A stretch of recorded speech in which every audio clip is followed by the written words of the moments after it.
Soon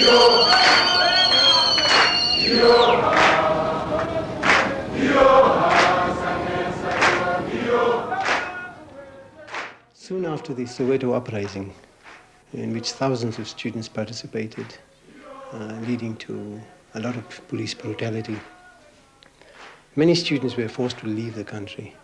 They came into exile to frontline states. The African National Congress then decided to set up a secondary school in exile. The government of Tanzania was very willing to provide facilities here. The new school, which arose on these 3,000 acres, is called the Solomon Mhlungu Freedom College, SOMAFCO. This college, or rather the idea behind this college,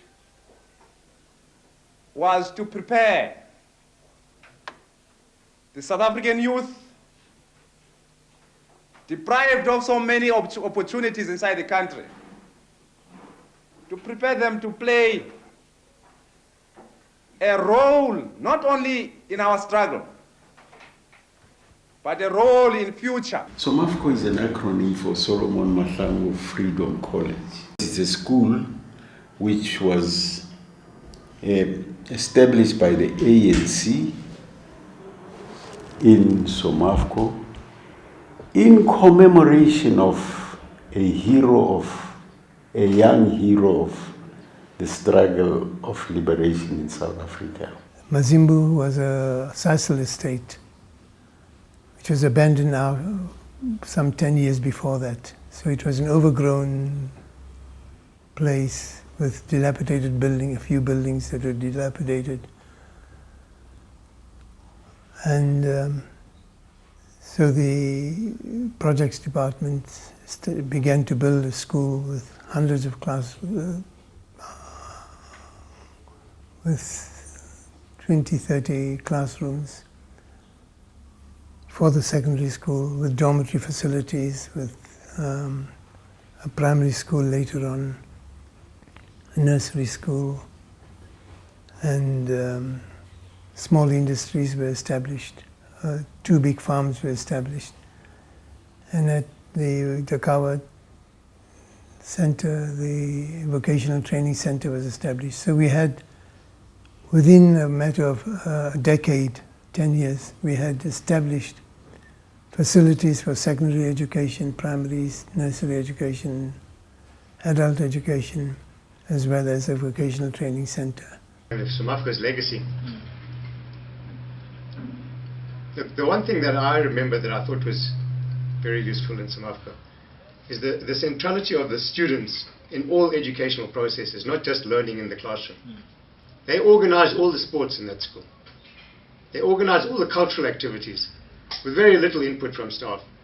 The other thing is, I think it was very important for the ANC and for education in the ANC, because it forced the movement to start thinking about education.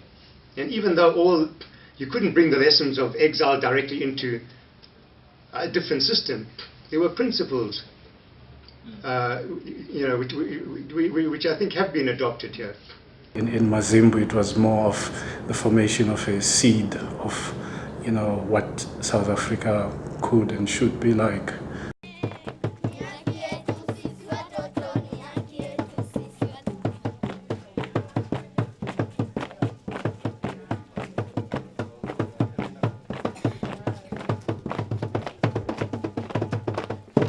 As the youth of South Africa, with the kind of history that we have, the apartheid era and the atrocities of the past, they made an impression that we need to uphold that. We need to preserve our history by going forward and telling the stories to the future generations that are to come, and going back home and emphasizing on the bilateral relations that South Africa has with Tanzania.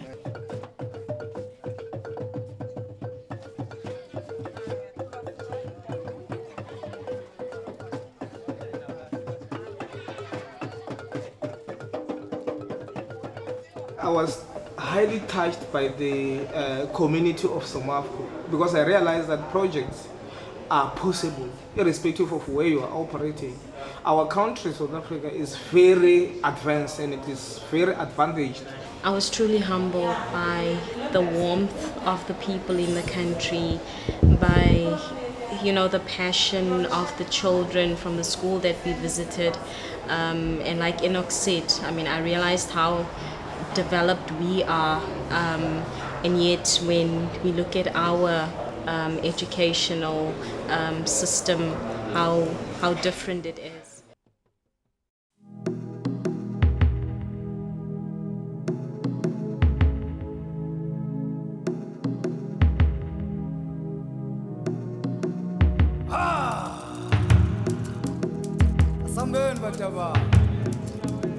Ubuntu, we started this garden in 2005 because we realized that there is a huge need in our society with regard to food security. Currently, we've developed a comprehensive intervention that really looks holistically into an individual, using a child as an entry point to household, you know, stabilizing that household and looking at all the prevailing issues. But central to that is nutrition. We have come up with a model that we think is needed in a community like this throughout the country, where you look at the nutritious side of anybody, whether it's a child or an HIV positive parent. You look at addressing their nutritious need by providing nutritious meal wherever they are.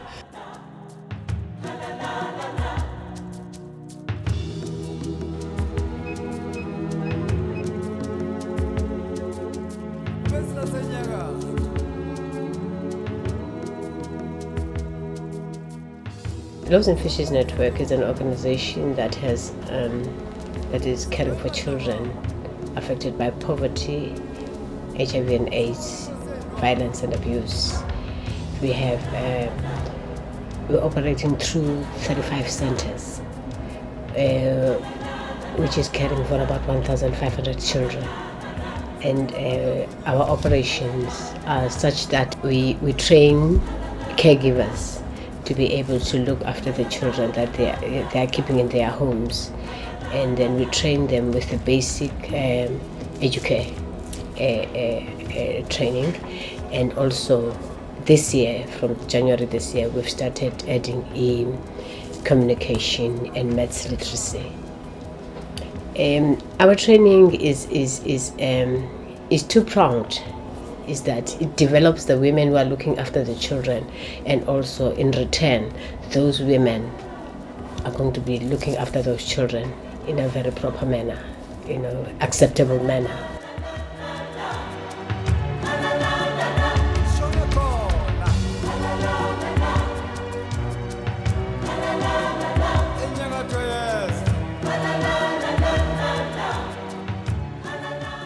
Run Home to Read ke project e kholo e thusang setjhaba sa rona, community ya rona ya Block S. A thusa Block S fela, e thusa even the block tse dingwe. Re thomile ka 2006. So re bereka ka bana from 1 year to 7 years. Ra tsa maroba balla ko hae ke bereka le di reading champion tse 5. The reading champion tse ke tsona tse di tsamayang di balla bana ko mahae, di ba ruta everything go bala, go colora, go draw, storytelling, story reading. My greatest achievement in Run Home to Read was, it has been with a family I started with. The first group, it is the Mameja family. The child had problem in writing and reading. So I helped improve that child's skills in reading and writing. It was the community tata, eba to the tata, so by rata community village support this project, ba support kamaka.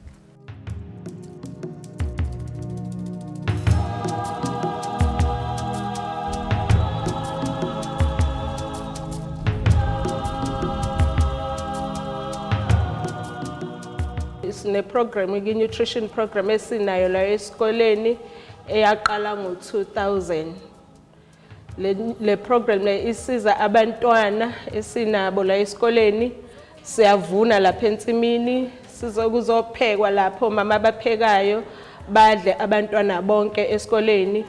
Iphinde futhi okunye ukudla sivune sinikeze abantwana abazintandane abanganabazali bagoduke nakho ukudla bayinakho emakhaya kuyophekwa badle abazali nezingane. Kukhona nabanye ke abazali abahluphekayo nje ngoba la esikhona imisebenzi ayikho, so abantu abaningi ke bayahlupheka sike sivuneke okunye ukudla sinikeze laba bazali labesaziyo ukuthi kulomuzi lo kuyahlushekwa bese benabo bathola ukudla badle. I-program mina ingisize ngokuthi bakwazi usinayela basinike ukudla siyotshala emakhaya okunye basinike futhi sikudle nalesikhulu futhi siyadla.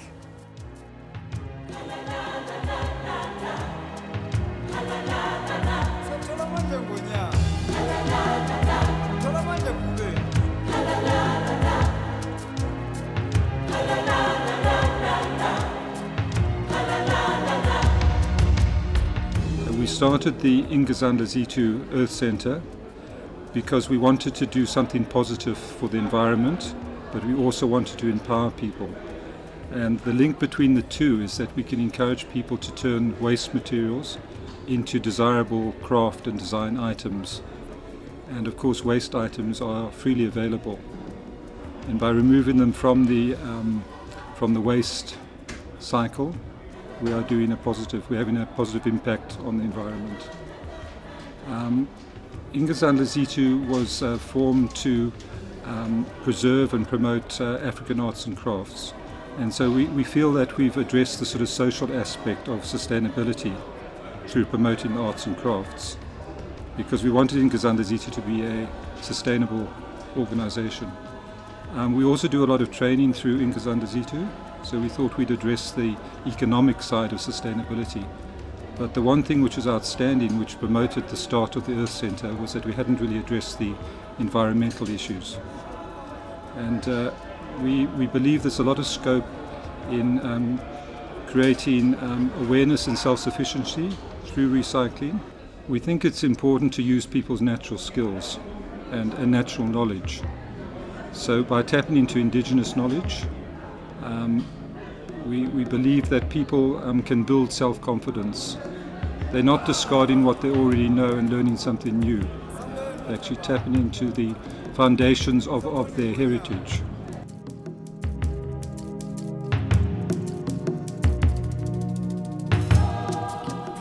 Anchor Make Your Mark is an education-based and social networking initiative. Our mission is to reduce inequality in South Africa by connecting across social divides and equipping and inspiring young people to take control of their futures and the future of their country. We want to see a generation of connected young people who take social responsibility seriously, who are proactive and who go out and create the future that they want to see.